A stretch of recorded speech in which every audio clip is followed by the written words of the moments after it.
अच्छा, इसको देखें जरा। क्विज। हम्म।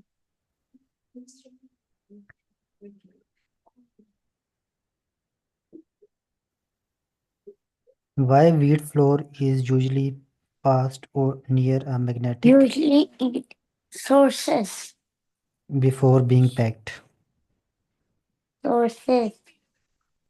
क्यों? आपको पता है? हाँ जी। क्यों बताएं फिर, क्यों पास करते हैं? सर इसमें लिखा हुआ है कि क्या कहते हैं कि कोई उसमें आयरन पार्टिकल्स ना हो या कोई इम्प्योरिटीज ना हो जिसकी वजह से वो मैग्नेटिक से अट्रैक्ट हो जाती हैं तो उस वजह से वो निकल जाते हैं। हम्म। ये जैनब को भी बताएं। सर इसे तो सब कुछ पता है। अच्छा। सर नीचे वाला थोड़ा समझ नहीं आया। स्टील शिप वाला। Why a steel जी ship sir. becomes magnetized as it is constructed? जी। During the construction of bridges or ship domains in ferromagnetic substances like iron and steel, large pieces, when shaken rapidly, align themselves under the effect of Earth's or any other magnetic field there and get magnetized. Ferromagnetic substance में आपने देखा था ना, इसकी अरे नहीं दोस्त। Domains होती थी, ग्रुप ऑफ एटम्स होते थे, जो ओवरऑल आपको एक मैग्नेटिक इफेक्ट करवाते थे। याद है जब हमने पढ़ा था लास्ट पे, पैरामैग्नेटिक जी सर। Materials, ferromagnetic materials. तो ये ग्रुप ऑफ एटम्स वैसे जब आम न्यूट्रल स्टेट पे होते हैं तो ये तो अपनी इस कंडीशन में पड़े होते हैं कि ये कोई भी नेट मैग्नेटिक फील्ड क्रिएट नहीं करते। अरे यहाँ से जाओ। ठीक है। चल तो बोलिए। नेट जी। मैग्नेटिक फील्ड तब क्रिएट होती है जब कोई अनदर मैग्नेटिक फील्ड उस पर क्या हो, इंटरेक्ट करें वो। तो तब भी आयरन के अंदर छोटी छोटे डोमेन्स में मैग्नेटिक फील्ड्स रीजन बन जाएंगे। अच्छा, ये छोटे से पार्ट पे नहीं बनते। ब्रिजेज और शिप की बात करें तो ये बहुत बड़ी शीटें भी होती हैं आयरन की। तो छोटी सी जो शीट होगी उसको तो अर्थ की मैग्नेटिक फील्ड इतना कुछ भी नहीं कहती। तो वो जो बड़ी शीट है ना आयरन की, उसके अंदर जो छोटे छोटे डोमेन्स हैं, ग्रुप ऑफ एटम्स हैं, वो अर्थ की मैग्नेटिक फील्ड या किसी और मैग्नेटिक फील्ड की वजह से वो एज अ मैग्नेट एक्ट करना स्टार्ट हो जाते हैं। ठीक है। क्योंकि वो जो ग्रुप ऑफ एटम्स जी। हैं वो किसी भी और मैग्नेटिक फील्ड की वजह से मैग्नेटाइज हो जाते हैं। वो मैग्नेटाइज क्यों होते हैं? क्योंकि वो बहुत बड़ी लार्ज शीट्स होती हैं, तो ग्रुप ऑफ एटम्स जो हैं, रीजन्स हैं, वो भी बहुत ज़्यादा होंगे। तो टोटल जो मैग्नेटिक फील्ड इफेक्ट होगा वो ज़्यादा होगा इनके लिए। छोटे से तो पार्ट के लिए तो हमें नज़र नहीं आता, सॉरी महसूस नहीं होता, या इतना वो अ, उसको हम कंसिडर ही नहीं करते। लेकिन लार्ज के लिए ये इफेक्टिव हो जाते हैं।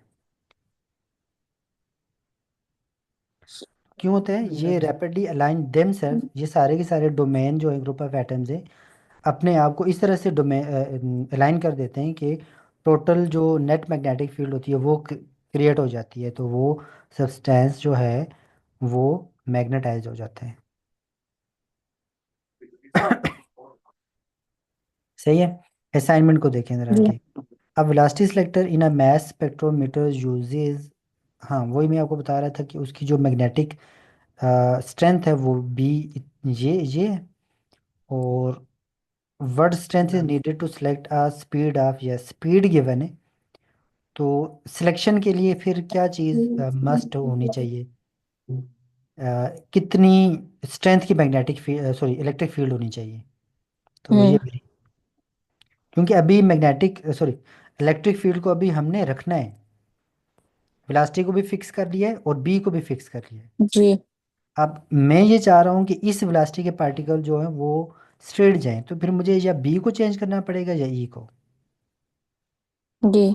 अगर मैं खुद उसमें उसको इनपुट ये वेलोसिटी दे रहा हूँ कि वेलोसिटी सिलेक्टर को कह रहा हूँ कि आपने इस वेलोसिटी को क्या करना है, गो स्ट्रेट जाने देना है इन इस वेलोसिटी के पार्टिकल्स जी। को। तो बी अगर फिक्स हो गई तो फिर मैं ई को चेंज करके कर सकता हूँ। इसी तरह अगर ई फिक्स हो जाए तो फिर मैं बी को चेंज करके कर सकता हूँ। ठीक है, तो ये वेरी इजी है।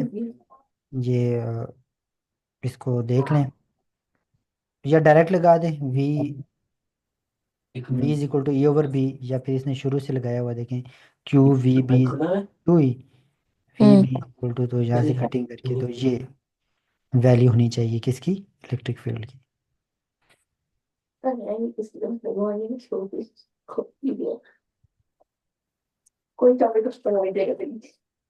अच्छा, when a charge is projected, अच्छा देखें ये मैग्नेटिक फील्ड बहुत कम वैल्यू है इसकी मैग्नेटिक फील्ड की,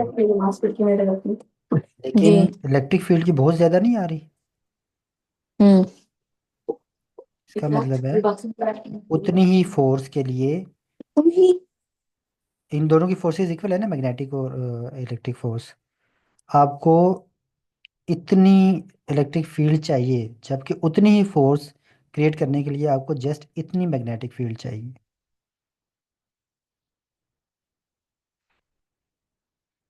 इलेक्ट्रिक फील्ड की वैल्यू बहुत ज़्यादा आ रही है, काफ़ी ज़्यादा आ रही है। When a charge is projected perpendicular to a uniform magnetic field, its path is, बताएं क्या होगा, स्पाइरल होगा, हेलिक्स होगा, एलिप्स होगा, या सर्कुलर होगा। सर्कुलर होगा। क्योंकि हमने अभी पढ़ा हम्म। ये, यस सर्कुलर होगा। Next, the vector sum of electric and magnetic force is called, vector sum centripetal दोनों को, फोर्स। नहीं सेंट्रीपिटल फोर्स नहीं कहते, वेक्टर सम। देखें वेक्टर सम जीरो भी वेक्टर। हो सकता है हम्म। और जीरो नहीं भी हो सकता है, ये अभी हमने टॉपिक में तो नहीं पढ़ा है, यहाँ से देख लेते हैं, टेक्स्ट बुक में भी होगा, बी है ये, लॉरेंस फोर्स कहते हैं। जी। जो इन दोनों का सम होगा ना वो लॉरेंस फोर्स होगा। हालांकि सही है। सोर्सेज डिफरेंट है फोर्स के, फोर्स तो फोर्स होती है ना, एक इलेक्ट्रिक जी। फोर्स है इलेक्ट्रिक फील्ड की वजह से, एक मैग्नेटिक फोर्स है, हैं तो दोनों पुश ही ना, फोर्स ही, तो इनको हम सम कर सकते हैं, इन दोनों का जो सम होगा उन्हें हम क्या कहेंगे, लॉरेंस फोर्स। फोर्स होना charge particle is zero when projected at angle with the magnetic field, बताएं किस एंगल से होगा, क्या कहते हैं। जीरो से वन। 180 से 60 या बोथ एंड भी। 180 या जी 180 180 भी जीरो होता है साइन, और जीरो पे भी, तो ये भी बोथ एंड जीरो भी होते हैं। होना चाहिए। यस 3 का डी है, both and And D.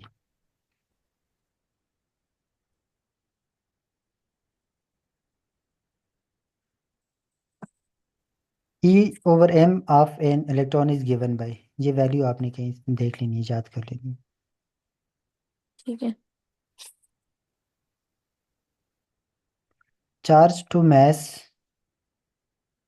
Ratio of an electron is given by, क्या आया था, 2v b का स्क्वायर r का स्क्वायर। ये हमने 2v आया वेलोसिटी था। सेक्टर वाले में ही पढ़ा था ना ये। जी। 2v b का ये स्क्वायर r का square c I guess.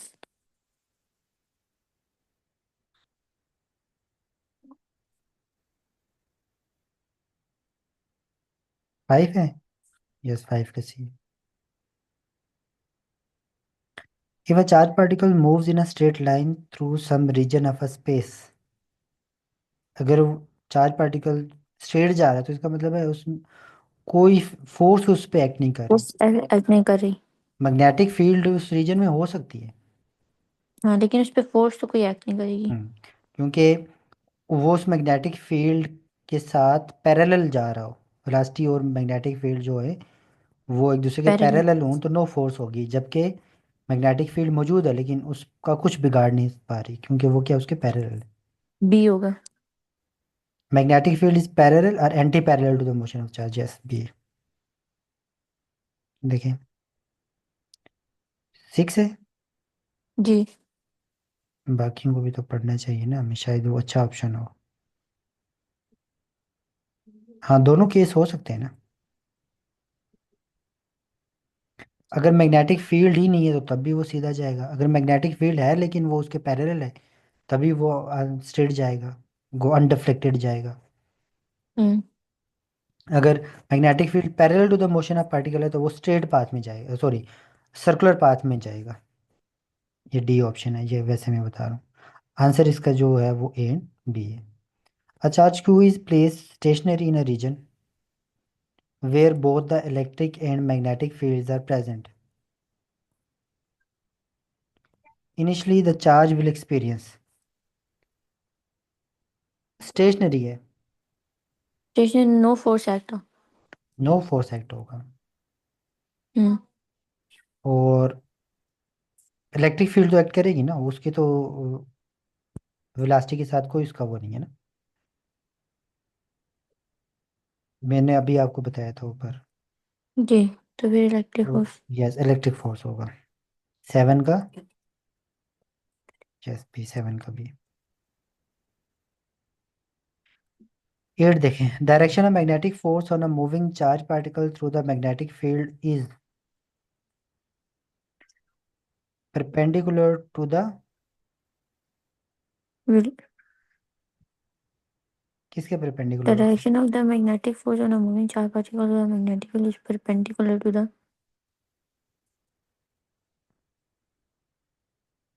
velocity of the particle on.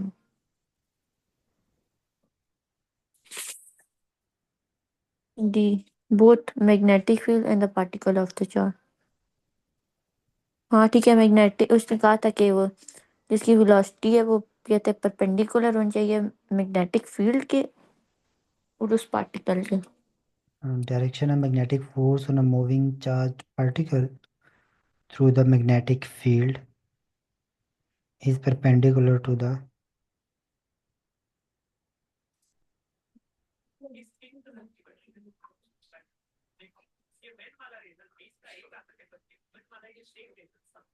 दोनों की नहीं होती थी? दोनों ही। दोनों की होती थी ना, क्यों? जी। क्योंकि मैग्नेटिक फोर्स जो थी वो क्या थी, और इलेक्ट्रिक फोर्स जो थी वो एक दूसरे के ऑपोजिट थी, हैं तो एंटी पैरेलल होगी ना फिर अगर ऑपोजिट है। जी। अगर एक पार्टिकल की जो वेलोसिटी है वो बी के परपेंडिकुलर है तो फिर ऑटोमेटिकली ई के भी परपेंडिकुलर ही होनी चाहिए। 8 का हम्म। डी, यस 8 का डी सही है। जी। अच्छा the unit of E is newton per coulomb, ठीक है, and the that of B is newton पर एम्पेयर पर metre. Then the unit of E और बी इज, जो आप सिंप्लीफाई कर लेंगे ना, ऊपर नीचे रख के कटिंग करनी है। अच्छा work done by the magnetic force on a charge charge particle is moving in जो uniform magnetic field is, work done by the magnetic maximum, zero, minimum, negative. Maximum.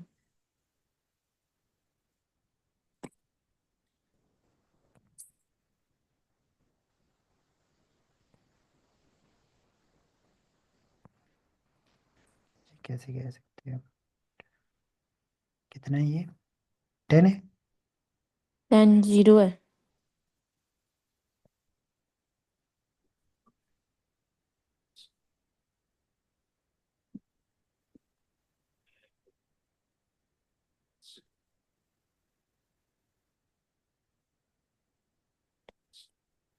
इसको मैं आपको देख के बताता हूँ,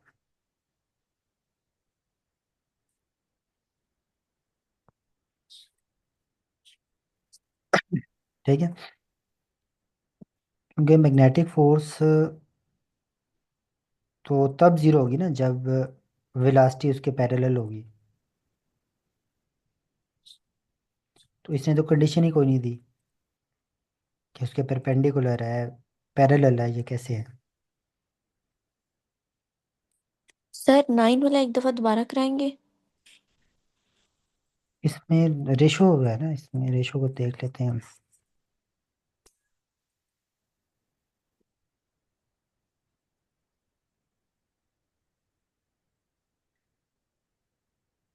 ई ओवर बी। बी। ई की unit क्या है? न्यूटन पर कूलम डिवाइड बाय न्यूटन पर एम्पेयर पर मीटर। तो देखिए न्यूटन तो आपको कहीं नज़र नहीं आएगा, ये कैंसिल हो जाएगा। हम्म। इसको मैं लिख सकता हूँ एम्पेयर मीटर, ये। ठीक है, अब देखें हम्म। यहाँ पे जो सारी चीज़ें हैं ना, ये आपको किस में मिल रही हैं? एसआई में मिल रही हैं ये सारी चीज़ें। हम्म। अच्छा, इसको ना भी करें तो ई ओवर बी जो है वो वेलोसिटी है ना, हम्म। तो क्या होना चाहिए? मीटर पर सेकंड होनी चाहिए। कोई हम्म। ऑप्शन है? जी है, डी वाला। ये ठीक। ठीक है, इसको सिंपलीफाई भी करके हम अभी देखते हैं ना। 9 का देखें डी है। यस, इसको सिंपलीफाई कर लेते हैं। एम्पेयर, एम्पेयर किसे कहते हैं? चार्ज। चार्ज। तो चार्ज की क्या होती है? चार्ज कैसे डिफाइन होता है?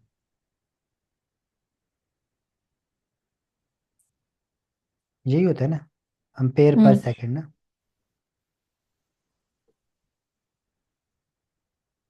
चार्ज तो यहाँ पे मैं ना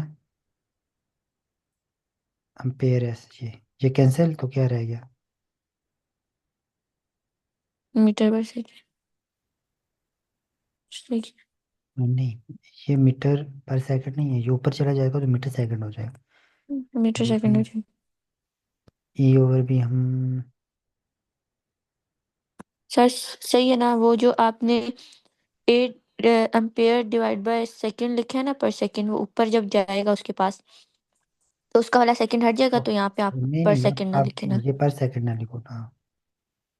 ये पर सेकंड ना लिखे। ये ले।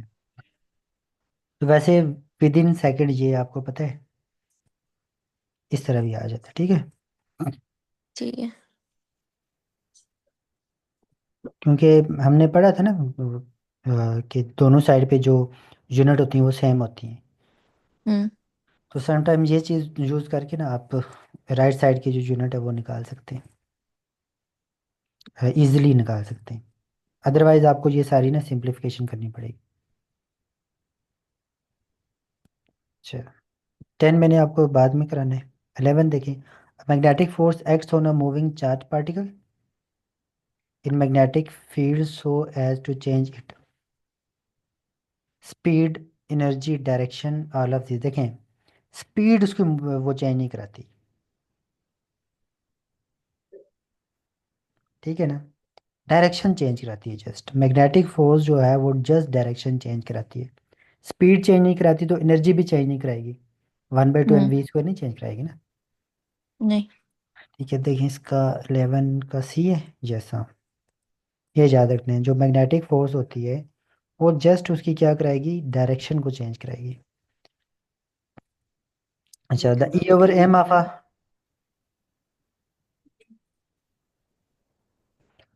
The E over M of a neutron is. अच्छा, न्यूट्रॉन के लिए E to M क्या होनी चाहिए बताएं? जीरो। क्यों, उसका मैथ जीरो है या उस पर चार्ज जीरो है? चार्ज जीरो है।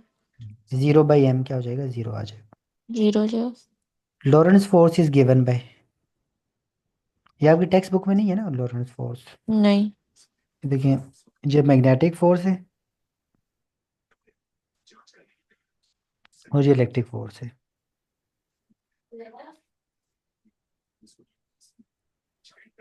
तो इन दोनों का सम ये है। अच्छा लेकिन देखें ये दोनों का सम ऑपोजिट में आना चाहिए, हमने पढ़ा था, ये देखें ये चीज़। तो 13 का ए होना चाहिए, नहीं सी है। ऑपोजिट नहीं थी इलेक्ट्रिक और वो। अच्छा, वो हमने खुद ही हम्म। सेट की थी, लाजमी नहीं है कि ये सर होंगी, ठीक है, वो हमने खुद ही सेट की थी प्लास्टिक सिलेक्टर में ना।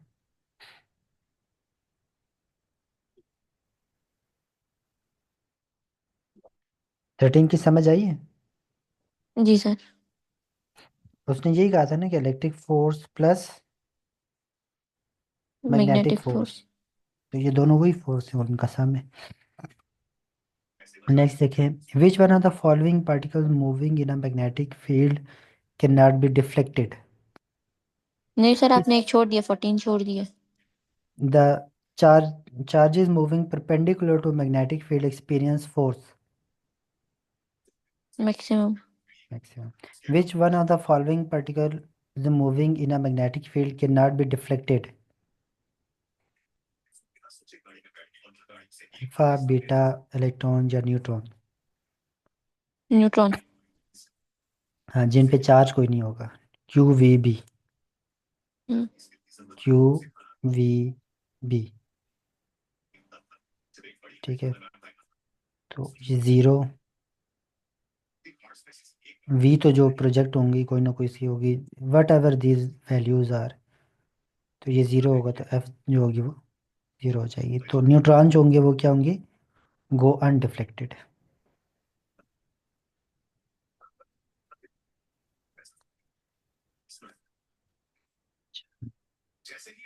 An electron enters the magnetic field at right angle from left B in angle from left. B is into the paper. The electron will deflect. इसको तो पहले देखें B और V जो है वो परपेंडिकुलर है। हम्म।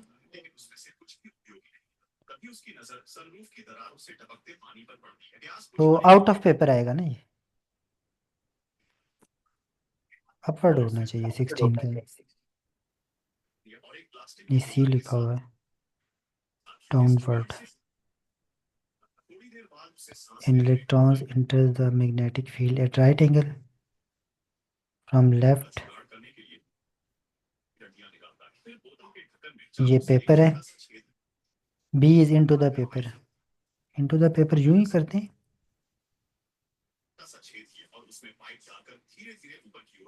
ये B यूं जा रही है ना, पेपर को क्रॉस कर रही है, और लेफ्ट से कौन आ रहा है? प्लास्टिक, तो ये क्या होगी? हाँ, डाउनवर्ड हो जाएगी ये, क्योंकि ये V है और ये B है। V और B को जब आप क्या करेंगे, V को रोटेट करेंगे टूवर्ड्स B, तो आपकी जो फोर्स होगी वो बाय राइट हैंड जो डाउनवर्ड। थंब की डायरेक्शन डाउनवर्ड आएगी। अगर यूं आप करते ना यूं, तो फिर अपवर्ड होती, लेकिन एक्चुअली ये यूं है, यूं। जो चीज़ पहले होती है उससे फिंगर्स को कर्ल करके दूसरे की तरफ लेके जाते हैं। आपने वी से बी की तरफ कर्लिंग करनी है राइट हैंड की, तो आप करके देखें। ठीक है, तो ये डाउनवर्ड ही बनेगी, कुछ ये डायरेक्शन बनेगी फोर्स की। और ये बी के भी परपेंडिकुलर होगी और वी के भी परपेंडिकुलर ही होगी। ठीक है, जी। तो आपने ज़रा अकेले में ना बैठ के ना परसीव करने की कैसे होगी, जी। क्योंकि ये थोड़ी 3D चीज़ें होती हैं ना, इनको ज़रा इतनी जल्दी समझाना मुश्किल होता है।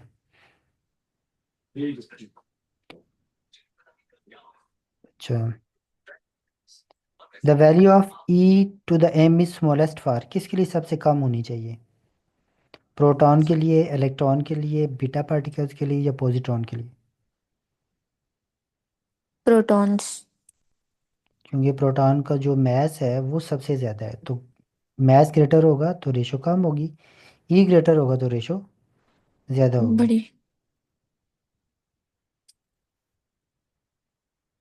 तो प्रोटॉन जो है वो तकरीबन 1800 टाइम्स ग्रेटर है किससे? इलेक्ट्रॉन से। इलेक्ट्रॉन से। और बीटा पार्टिकल्स पे तो उतना ही चार्ज होता है, इलेक्ट्रॉन्स ही है ना एक्चुअली बीटा पार्टिकल्स। हम्म। और पॉजिट्रॉन क्या होते हैं, इनका क्या मास होता है, इन पे कितना चार्ज होता है? ठीक है, ये तो हमें नहीं पता, लेकिन चलें आप ए लगा लें वक्ती। तो मैग्नेटिक फोर्स इज सिंपली, या मैग्नेटिक फोर्स क्या होगी? रिफ्लेक्टिंग फोर्स होगी, डिफ्लेक्टिंग होगी, चार रिस्टोरिंग सर होगी। आपने 18 छोड़ दिए। A charged particles enters in a strong magnetic field। ठीक है, इंटर हो गया with some velocity strong magnetic field में। उसकी काइनेटिक एनर्जी क्या होगी? Remains constant, increases, decreases, increases then decreases. Remains constant क्यों? क्योंकि अभी हमने ऊपर पढ़ा है कि मैग्नेटिक फोर्स ना वेलोसिटी को इंक्रीज डिक्रीज करती है, मतलब उसकी काइनेटिक एनर्जी को कम ज़्यादा नहीं करती, जस्ट उसके डायरेक्शन को चेंज करती है। हम्म। तो काइनेटिक एनर्जी, अब उसकी वेलोसिटी चेंज नहीं हुई तो इसका मतलब है काइनेटिक एनर्जी भी चेंज नहीं नहीं हुई। होगी, क्योंकि मास जो है वो remains constant in all the cases. The magnetic force is simply या डिफ्लेक्टिंग फोर्स होगी ना फिर। फोर्स। हम्म।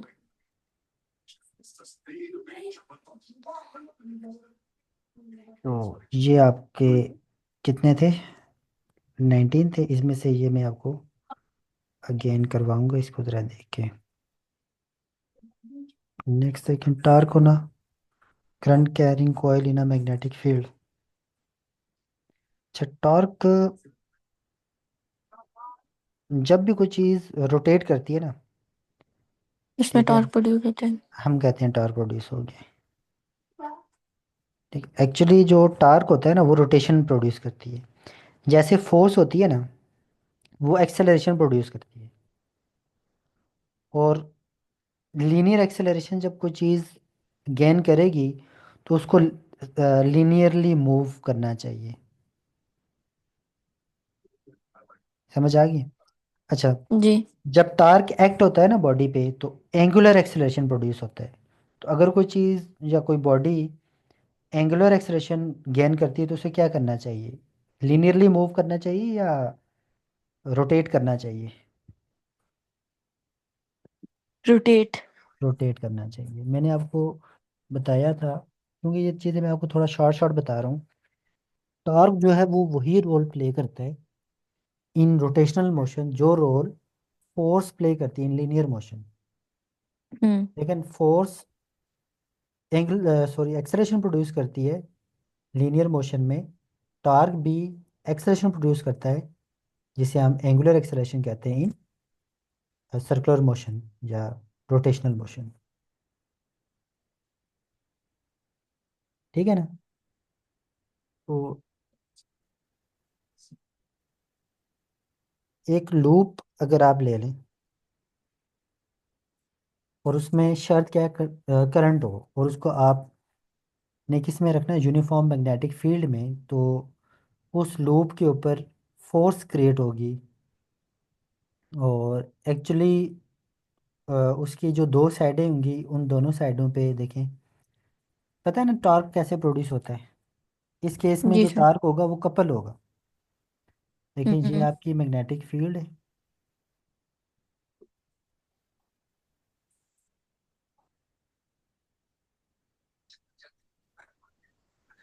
ये क्या आपकी क्या है? कॉइल है। ठीक है, अब देखें इसमें करंट है।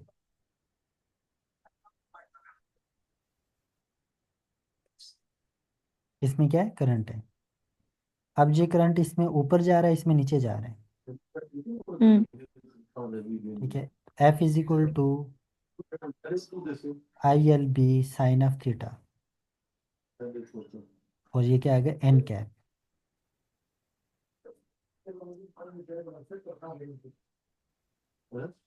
ठीक है। N cap. तो ये डायरेक्शन होगी ना इसकी जी। फोर्स की, एन कैप। तो आपको पता है ना वेक्टर प्रोडक्ट में हमने क्या पढ़ा था? ये आई और बी के दरमियान अगर आप रोटेट करें तो इस केस में अपवर्ड फोर्स होगी और इस केस में डाउनवर्ड होगी। Download folder. एक तरह से अपवर्ड हो, एक तरह से डाउनवर्ड हो, ऑपोजिट फोर्सेस हैं और हैं क्या? Equal and opposite. ऑपोजिट है। तो क्या तो होता फिर है? इसमें कपल कपल प्रोड्यूस हो को। जाते हैं। यस, ये आपने कपल नाइन्थ प्रोड्यूस क्लास होते में भी हैं। पढ़ा था। हम्म। हम्म। तो ये क्या करेगी, रोटेट करेगी।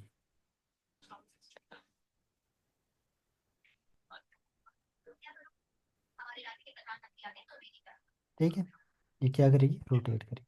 और ये लगातार रोटेट करेगी अगर यहाँ से अल्टरनेटिंग करंट पास होगा। हम्म। ये लंबी थ्योरी है, मैंने आपको ये काफ़ी चीज़ें करवाई हुई भी हैं। हम्म। So when a current carrying coil or loop is placed in a uniform magnetic field, it experiences a force. This force can exert torque on the coil or a loop of wire. Let us consider the rectangular coil. अब देखें, हम इसकी ना value find करना चाह रहे हैं कि इस टार्क की एक्सप्रेशन क्या होगी। तो ये सिंपल सा केस है। तो जो कॉयल है उसको आप देख लें कि क्या क्या उसके डायमेंशंस हैं। Let us consider rectangular coil है, उसमें करंट आई पास कर रहा है और मैग्नेटिक फील्ड जो है वो यूनिफॉर्म है, वो directed parallel to the plane of the loop है। ठीक है, प्लेन ऑफ द लूप। तो ये जैसे पेपर है, ठीक है, जहाँ से आप लिखना स्टार्ट करते हैं, तो ये यूं होगी, कॉल यूं पड़ी है। अगर इससे बिल्कुल वर्टिकल, यहाँ से अगर मैं कोई चीज़ पास करूँ तो उसके परपेंडिकुलर होगी, लेकिन यहाँ पे ये पैरेलल है। लेंथ ऑफ कॉयल जो ए है, विड्थ ऑफ कॉयल जो है वो बी है, ये दोनों इसकी डायमेंशंस आ गई। तो एरिया ऑफ कॉयल जो होगा वो ए बी होगा। No magnetic force acts on side 1 and 3। इसकी 4 साइडें, side 1, side 2, side 3 and side 4। और 1 और 3 पे तो कोई फोर्स एक्ट नहीं करेगी। ये 3 है और ये इधर 1 होगी, ये 4 है। क्यों? क्योंकि इस केस में जो फोर्स है, और सॉरी फोर्स क्यों कह रहे हैं, जो करंट की डायरेक्शन है और मैग्नेटिक फील्ड की डायरेक्शन है वो क्या है, सेम है, एक ही डायरेक्शन में। तो वो क्या आ जाएगा, 180 डिग्री आ जाएगा। तो 180 और 0 आ जाएगा, F1 और F3 क्या हो जाएंगे, 0। ये देखें, ये। तो आपकी दो ही फोर्सेस होंगी, F2 और F4। इन दोनों की मैग्नीट्यूड सेम होगी लेकिन डायरेक्शन ऑपोजिट होगी। एक वर्टिकली जी, अपवर्ड होगी यहाँ पे, एक पर्टिकुलर। एक वर्टिकली अपवर्ड। अब ये डॉट में जो भूल जाता है, डॉट वर्टिकली डाउनवर्ड के लिए है या आरसी आपने देखने हैं। ठीक है, तो ये इनकी क्या आ गई, F2 और F3 की मैग्नीट्यूड आ गई, ये BI। ए क्यों? क्योंकि L is replaced by a hair.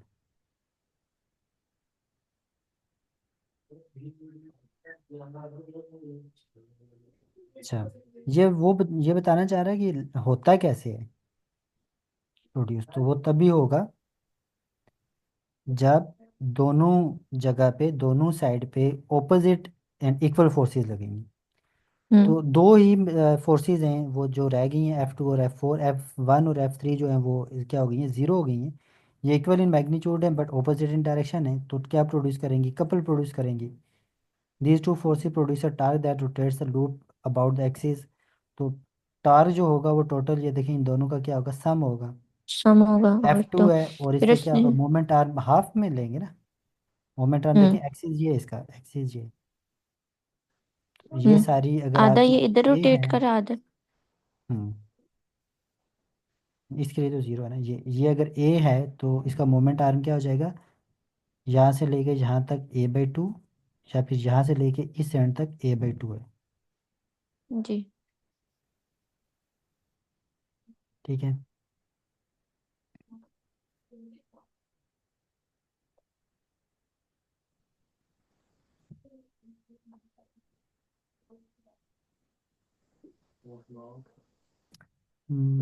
देखिए इसमें and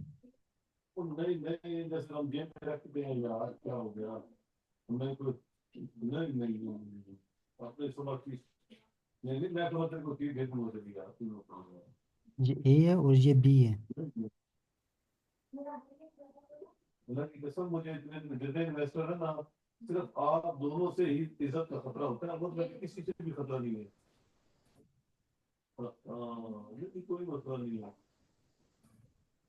ये तो b/2 होना चाहिए ना ये।